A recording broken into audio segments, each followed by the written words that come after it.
Our fourth speaker is Aung by Group.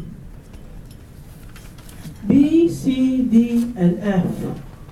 B, C, D, and F. Aung by Group.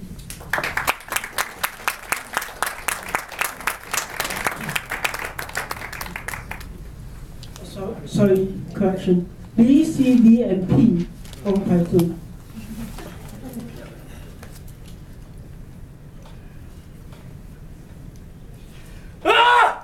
Wait till I become big and he becomes old. I hate him. I hate him. Lift door opened, and to his horror, he found me there. He stood stunned, speechless, and shaken.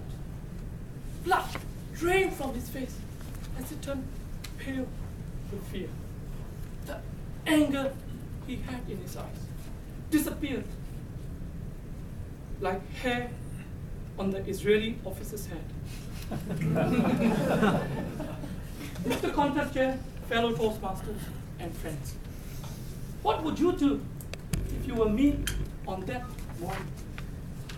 You were on your way to work with a piece of kaya toast bread still warm in your hand, and you heard those toxic words from this little boy in a school uniform.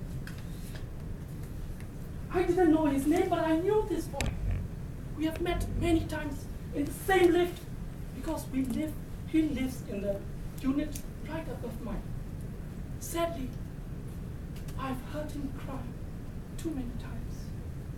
In fact, every week without exception, there will be a couple of nights when the cracking sound of a cane or a belt suffocates and poisons the air. This little boy will scream in pain, beg in vain for the beatings to stop. The night before this was one of those nights.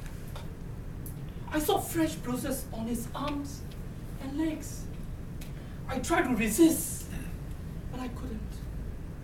So I dropped on my knees. Are you alright? I heard about last night. He pulled himself back to the corner of the lift. How badly did you do in your exams to upset your father like that? Tears trickled down his cheek. The short silence was shattered when he said he was fifth in the class. Fifth in the class, and this? When I was young, I was third from the last.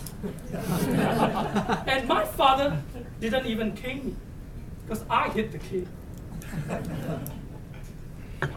Of course, I got punished for that. But my parents always made sure I knew that I was their priority and not some exam results.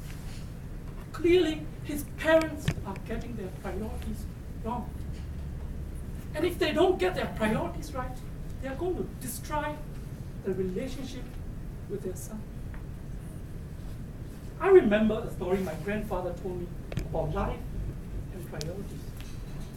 Long ago, there was a master and a student.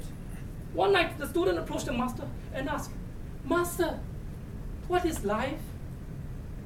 The old master looked to the sky, hoping to find the answer there. After a long pause, he said, this is a good question. Listen, life is something between B and D. Master, what is B and D? Birth and death. So what's between B and D? Clearly annoyed, the old master screamed, "You idiot! Of course, between B and D is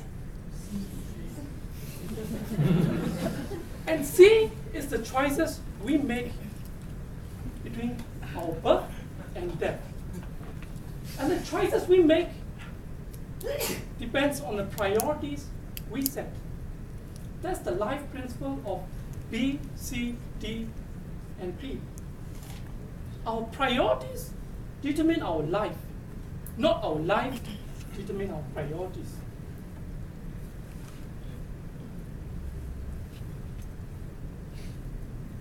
My grandfather was a great storyteller, even though he did not do any advanced project on storytelling.